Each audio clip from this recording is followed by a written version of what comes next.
Hello बच्चों, अभी तक हम लोगों ने पिछले वीडियो में पढ़ा कि ड्राफ्टिंग का क्या अर्थ है, इसकी क्या क्या विशेषताएं हैं तथा उसकी परिभाषा के विषय में हमने पिछले वीडियो में पढ़ा।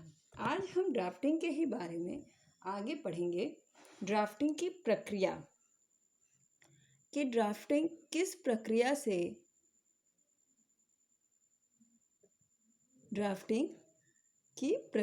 किस प्रकार से किन चरणों से होकर ड्राफ्टिंग बनाई जाती है, इसके विषय में आज हम पढ़ेंगे। सबसे पहले कि ड्राफ्टिंग लेखन प्रक्रिया का प्रथम एवं महत्वपूर्ण चरण है। लेखन प्रक्रिया, अभी हम लोगों ने पिछले वीडियो में पढ़ा कि लेखन प्रक्रिया में कौन कौन से चरण होते हैं। उसमें एक प्रक्रिया थी, एक चरण था ड्राफ्टिंग।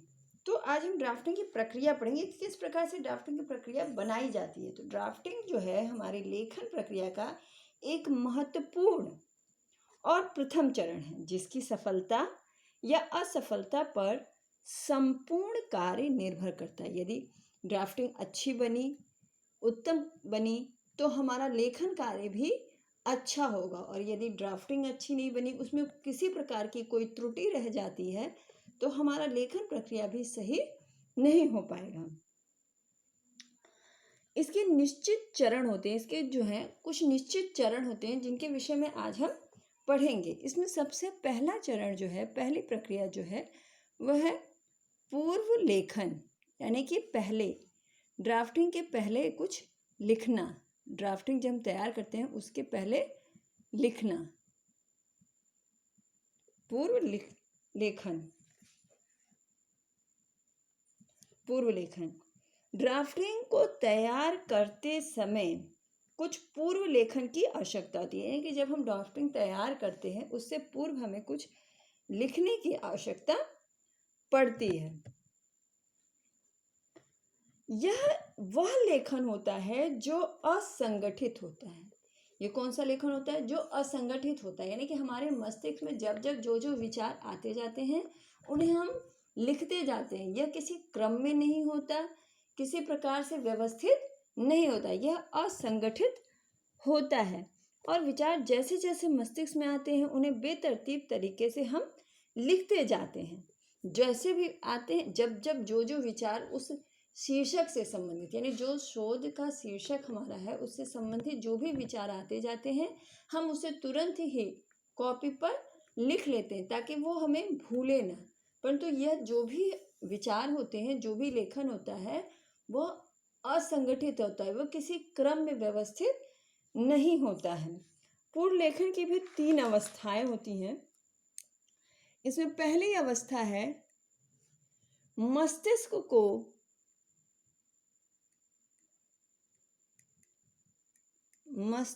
को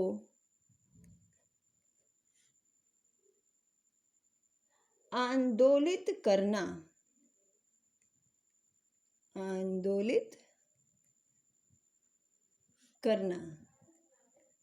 आंदोलित का अर्थ यहाँ है कि मस्तिष्क पे बार बार दबाव डालना।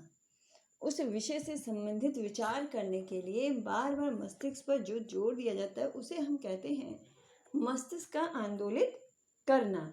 मस्तिष्क को आंदोलित करने की अवस्था पूर्व लेखन की प्रथम किंतु सबसे अधिक महत्वपूर्ण और प्रभावशाली होती है। ये पूर्व लेखन की क्या है? सबसे पहली अवस्था है, किंतु ये सबसे अधिक महत्वपूर्ण होती है, अधिक प्रभावशाली होती है, शोधकर्ताओं द्वारा उपयोग में लाई जाती है। यह वास्तव में कष्ट रहित एवं आनंददायक प्रक्रिया है। इस प्रक्रिया में चूंकि हम मस्तिष्क पर तो जोर देते हैं, परंतु उसे किसी प्रकार से व्यवस्थित करने की या किसी क्रम में सोचने विचारने की आवश्यकता नहीं होती, यानी कि मस्तिष्क पर किसी प्रकार का कोई कष्ट नहीं होता है, और हम आनंद पूर्वक, यानी खुशी खुशी हम उसको, जब जो चीजें, जो विचार हमारे मस्तिष्क में उस विषय से आती है उसे हम तुरंत लिख लेते हैं। मस्तिष्क को आंदोलित करने की अवस्था शोधकर्ता के लिए आसान होती है, क्योंकि इसके लिए निश्चित नियम नहीं होते हैं। यह अवस्था क्या है? यह कार्य जो है मस्तिष्क शोधकर्ता के लिए बहुत ही आसान होता है, क्योंकि इसके कोई नियम नहीं होते। कि कौन सा विचार पहले आना है, कौन सा विचार बाद में आना है, किसको किस प्रकार से लिखना है, इसके कोई नियम नहीं होते। जब जो जैसे भी विचार आए उसे उसी समय लिख लिया जाता है और उन चीज़ों के बारे में विचार करता है जो मस्तिष्क विषय के आसपास भटकता रहता है। जो भी उसे अच्छा लगता है, जो भी उसे रुचिकर लगता है, उसी के आसपास उसका मस्तिष्क भटकता रहता है। उन चीज़ों के मानसिक वेव की रचना करने का प्रयास करना चाहिए जिन्हें एक दूसरे से जोड़ा जा सके।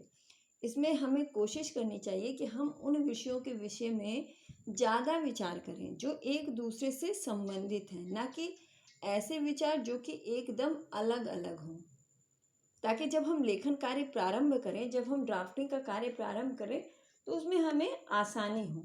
इसमें कोई नियम तो नहीं है, किंतु फिर भी हमें कोशिश करनी चाहिए कि जो भी विचार हमें आए, जो भी विचार हम लिखें, वो एक दूसरे से संबंधित होना चाहिए।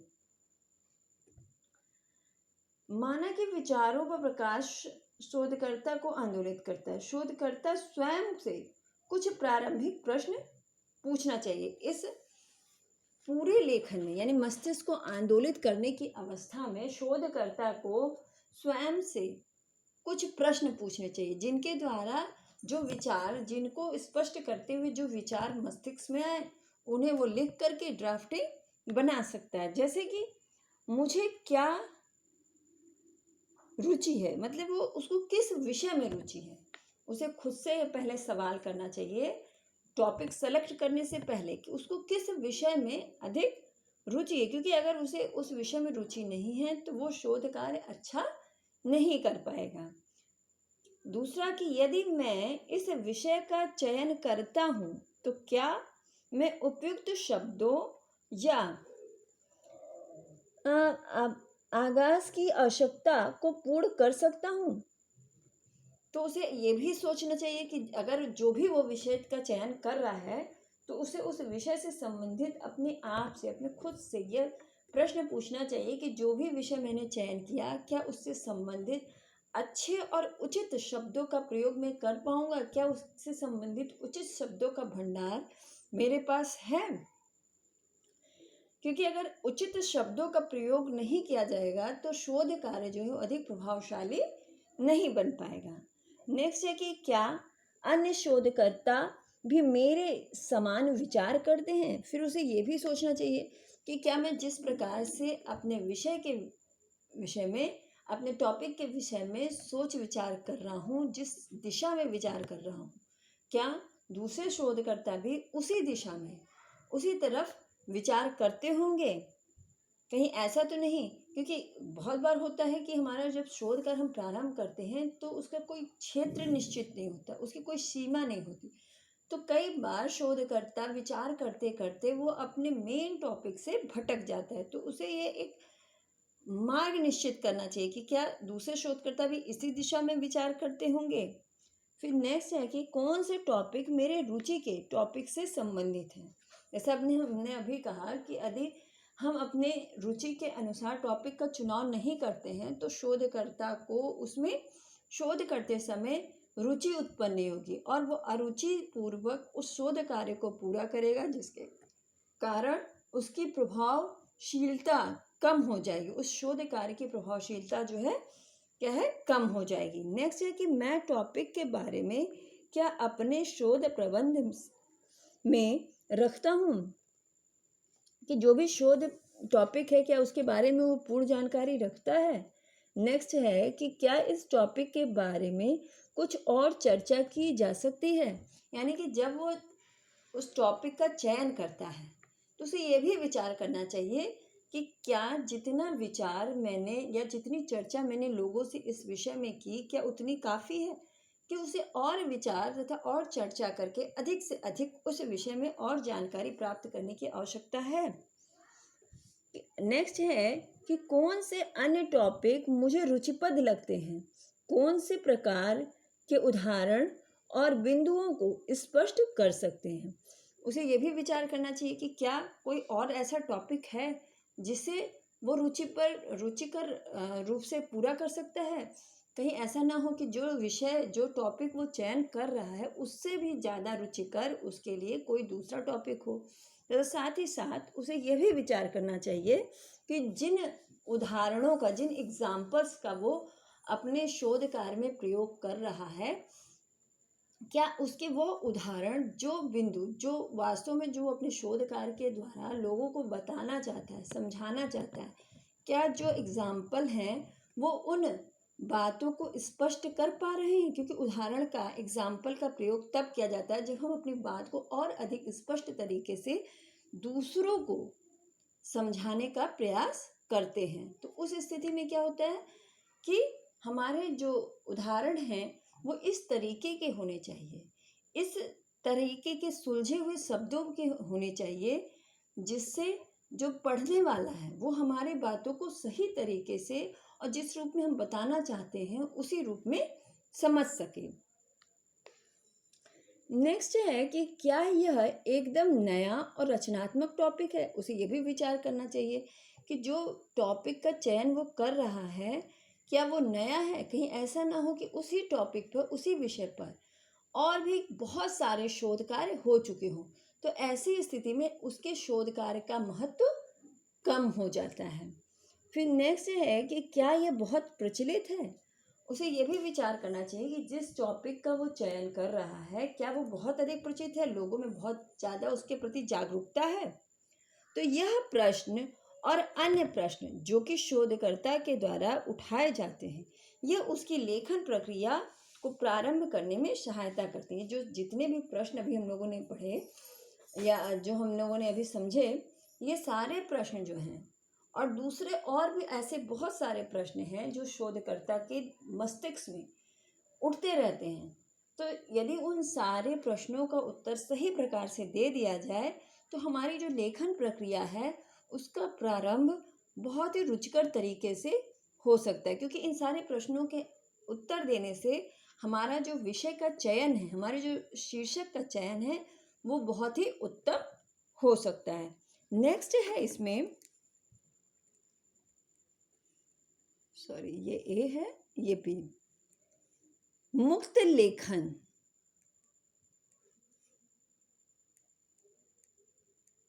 मुक्त लेखन, मुक्त लेखन भी आनंददायक कार्य है यदि शोधकर्ता उसे संपन्न करता है।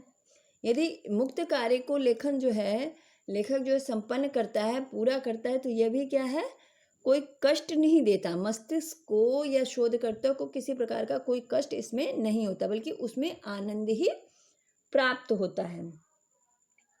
एक बार शोधकर्ता का मुख्य टॉपिक निश्चित हो जाता है तो अगले चरण में शोधकर्ता अपने विचारों को कागज पर लिखना प्रारंभ कर देता है। मुक्त लेखन का उद्देश्य जैसी आवश्यकता हो वैसी लिखना है।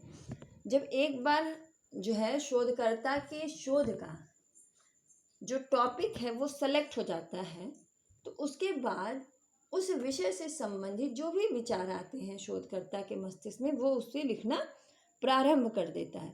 मुक्त लेखन का मेन उद्देश्य, मेन एम क्या है कि जैसी आवश्यकता हो, यानी कि जब जैसी आवश्यकता हो उसी के अनुसार लिखना। यानी कि इसके भी कोई नियम नहीं होते हैं कि इसी प्रकार से लिखना है, या कोई सिद्धांत नहीं होते कि इसी सिद्धांत को फॉलो करके हमें लेखन कार्य करना है। मुक्त लेखन का मतलब बिना किसी सीमा या बंधन के लेखन, यानी जब जैसी आवश्यकता हो उस विधि को या उस प्रकृति को अपनाकर लेखन कार्य किया जा सकता है। नेक्स्ट है इसमें रूपरेखा बनाना।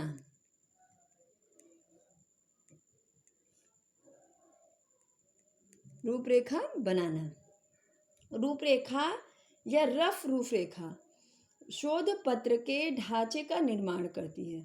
रूपरेखा या रफ रूपरेखा क्या होती है, शोध पत्र के ढांचे का निर्माण करती है। यानी कि जो हम प्रतिवेदन तैयार करते हैं या करना होता हमें, उसका एक स्ट्रक्चर जो है वो ड्राफ्टिंग के माध्यम से तैयार किया जाता है। यह ऐसा प्रारूप होता है जिसके आधार पर शोधकर्ता अपने शोध कार्य को लिखता है। ये क्या होता है, एक ऐसा ढांचा होता है जिसके अनुसार शोधकर्ता जो होता है वो क्या करता है, रूपरेखा बनाता है यानी आउटलाइन तैयार करता है। साथ ही साथ जो उसका शोध कार्य है वो भी उसी के अनुसार उन्हीं सारे बिंदुओं को सम्मिलित करके किया जाता है। तो इसके लिए क्या आवश्यकता है कि पहले सबसे पहले जो है रफ ड्राफ्टिंग बनाई जाए और उसके बाद लेखन का कार्य किया जाए। नेक्स्ट है इसमें, ये पहला हो गया पूर्व लेखन, ये तीनों क्या है, पूर्व लेखन के भाग हैं, चरण हैं। फिर नेक्स्ट है हमारा रफ ड्राफ्ट बनाना। रफ ड्राफ्ट बनाना, रफ ड्राफ्ट बनाना लेखन प्रक्रिया का एक महत्वपूर्ण चरण है। रफ ड्राफ्ट क्या है, ये भी लेखन प्रक्रिया का एक महत्वपूर्ण चरण है, जो कि हमने अभी इससे पहले वाले वीडियो में लेखन प्रक्रिया पढ़ा। उसका एक महत्वपूर्ण भाग क्या है, रफ ड्राफ्ट बनाना। रफ ड्राफ्ट से अधिक ड्राफ्ट बनाने से यह अवसर प्राप्त होता है कि समस्याओं को पकड़ा जा सके और यह देखा जा सकता है कि कहाँ शोध पत्र कार्य नहीं कर रहा है। यानी कि रफ ड्राफ्ट बनाने से एक ड्राफ्ट रफ बनाया गया, उससे और भी बहुत सारे ड्राफ्ट अगर बनाए गए, तो जब जब हम ड्राफ्ट बनाते हैं और उसे पढ़ते हैं तो उससे हम ये जान सकते हैं या हम आइडेंटिफाई कर सकते हैं कि किस स्थान पर हमारा शोध कार्य जो है वो कार्य नहीं कर रहा है। कार्य नहीं कर रहा है से क्या तात्पर्य हुआ कि जो बातें या जिस विषय को लेकर हम शोध कार्य कर रहे हैं उस विषय के अनुसार, उस समस्या के अनुसार हमारा शोध कार्य आगे नहीं बढ़ रहा है।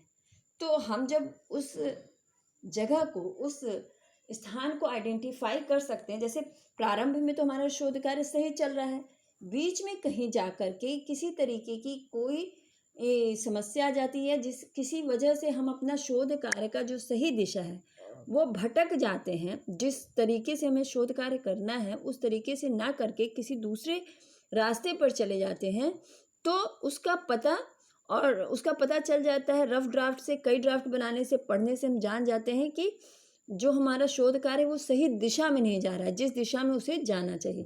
तो हम वहीं पर उसको संशोधित कर देते हैं, ठीक कर देते हैं, जिससे कि हमारी लेखन प्रक्रिया जो है सही दिशा में जा सके। फिर नेक्स्ट है हमारा मध्यवर्ती ड्राफ्ट। मध्यवर्ती ड्राफ्ट, इस अवस्था में रफ ड्राफ्ट को संपादित किया जाता है। इस अवस्था में संशोधन चरण को एवं संपादन चरण को मिला दिया जाता है। संशोधन चरण को इसमें क्या किया जाता है, संशोधित चरण को और संपादित चरण को मिला दिया जाता है। संशोधित का अर्थ क्या है कि इसमें जो भी गलतियां हैं उसको ढूंढा जाता है और संपादित करने में उसकी समस्त गलतियों को ढूंढकर उसको सुधार कर एक नई ड्राफ्ट तैयार की जाती है। इसमें यह देखने की आवश्यकता होती है कि शोधकर्ता जो सोच रहा है वो पर्याप्त उत्तम है या उपयुक्त नहीं है। इसमें मेन चीज़ क्या देखी जाती है कि जैसे अभी हमने पहले ही बताया कि इसमें देखा जाता है कि हमारा जो शोध कार्य है वो सही दिशा में चल रहा है कि नहीं।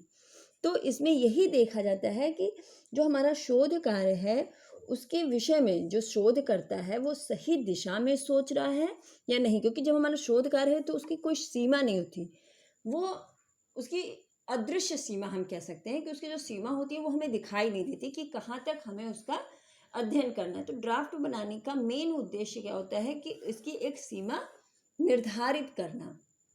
तो ड्राफ्टिंग से हमें ये पता चलता है कि जो शोध करता है वो अपनी सीमा से बाहर चला गया, यानी कि वो सही दिशा में विचार नहीं कर रहा है।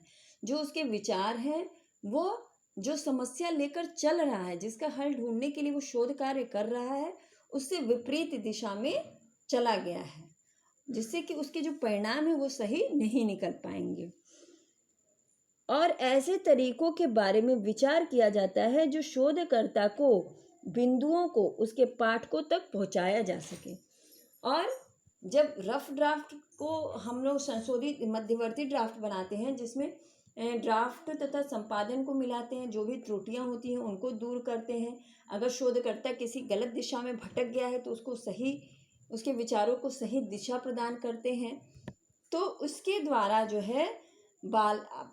शोधकर्ता है वो अपने विचारों को, अपने सुझावों को अपने पाठक तक, यानी शोध कार्य पढ़ने वालों तक सही तरीके से पहुंचा पाता है। नेक्स्ट है हमारा अंतिम ड्राफ्ट। अंतिम ड्राफ्ट यानी कि कुल मिलाकर ड्राफ्ट जो है ये 3 बार बनाए जाते हैं। सबसे पहले है रफ ड्राफ्ट बनाना, फिर मध्यवर्ती ड्राफ्ट बनाना और फिर अंतिम ड्राफ्ट बनाना। यद्यपि यह शोध पत्र का अंत नहीं है, यह जो है अंतिम ड्राफ्ट जो है ये शोध पत्र का अंत हम इसे नहीं कह सकते, क्योंकि शोध पत्र अभी लिखना बाकी होता है। ये हम इसे अंतिम शोध पत्र का अंतिम अंश नहीं कह सकते, अंतिम चरण नहीं कह सकते। ये तो ड्राफ्टिंग का अंतिम चरण होता है। यहाँ लेखन कार्य की संपूर्ण रचना पूर्ण हो जाती है, यानी कि लेखन कार्य को किस दिशा में, किन किन बिंदुओं को लेखन कार्य में सम्मिलित करना है, वो अंतिम ड्राफ्ट में फाइनल हो जाता है। कि आधी सफलता पूर्ण हो जाता है। अतः कहा जा सकता है, हम यह कह सकते हैं कि आधी सफलता प्राप्त कर ली गई है। यानी कि आधी सफलता से क्या तात्पर्य कि किन किन बिंदुओं में हमें अध्ययन करना है ये क्लियर हो जाता है। तो हमारा जो लेखन कार्य है वो भटकने नहीं पाता, वो एक सही दिशा में चलता है, जिससे कि समय भी कम लगता है और हमारा लेखन कार्य जल्दी ही पूरा हो जाता है। अतः ड्राफ्टिंग से हटकर आगे के खंडों पर ध्यान केंद्रित करना चाहिए। शोधकर्ता को कई ड्राफ्ट बनाने में मेहनत तो लगती है, किंतु शोधकर्ता को इस मेहनत का उसे पूरा फल भी मिलता है। यह जो कार्य है, जब अंतिम ड्राफ्ट बन जाता है तो इसका अर्थ है कि लेखक को जो है, यानी कि जो शोधकर्ता है उसको अब ड्राफ्टिंग को छोड़कर, क्योंकि ड्राफ्टिंग जो है पूर्ण हो चुकी होती है, अंतिम ड्राफ्ट होता है, चूंकि अब ये ड्राफ्टिंग पूर्ण हो चुकी थी, तो अब ड्राफ्टिंग की प्रक्रिया को छोड़कर दूसरे खंडों पर उसे विचार करना चाहिए। ड्राफ्टिंग बनाने में चूंकि कई चरण होते हैं, इसलिए इसमें शोधकर्ता को बहुत मेहनत करनी पड़ती है, पर इस मेहनत का जो उसे फल मिलता है वो भी बहुत अच्छा होता है, इसे अवश्य मिलता है। यानी कि अगर सही लेखन होता है तो उसे समय कम लगता है लेखन में, तथा उसका लेखन कार्य जो है, लेखन प्रक्रिया जो है वो भी उत्तम होती है, अच्छी होती है। तो आज हम लोगों ने जाना कि ड्राफ्टिंग की प्रक्रिया किस किस प्रकार से, किन किन चरणों से होकर गुजरती है, जैसे पूर्व लेखन, रफ ड्राफ्ट बनाना, मध्यवर्ती ड्राफ्ट बनाना और अंतिम ड्राफ्ट। यानी मेन रूप से ड्राफ्टिंग जो है 4 चरणों में से होकर गुजरती है। और पूर्व लेखन में भी 3 मेन जो है चरण होते हैं। मस्तिष्क को आंदोलित करना, यानी मस्तिष्क पर जोर डालना और स्वयं से कुछ प्रश्न पूछना और उन प्रश्नों के उत्तर देकर अपने लेखन कार्य को सही दिशा प्रदान करना, मुक्त लेखन और रूपरेखा लेखन। तो इस प्रकार से ये लेखन के सारे चरण होते हैं, जिनको अगर हम सही तरीके से, सही रूप में अपनाते हैं, सही प्रकार से चलते हैं, इन्हीं रूप से, इन्हीं चरणों से होकर अगर हम ड्राफ्ट बनाते हैं, तो हमारी जो ड्राफ्टिंग होती है वो भी उत्तम होती है। और उस ड्राफ्टिंग के माध्यम से जो हमारा लेखन प्रक्रिया है वो भी उत्तम तैयार होता है और हमारा शोध कार्य भी अच्छा बनता है। अच्छा शोध कार्य भी अच्छा और सही दिशा में सफल बनता है। यानी कि शोधकर्ता का जो मेहनत है, शोधकर्ता की जो मेहनत है ड्राफ्टिंग बनाने में, वह सफल हो जाती है, वो पूर्ण हो जाती है। तो ये सारी प्रक्रियाओं को ड्राफ्टिंग बनाने में सम्मिलित किया जाता है।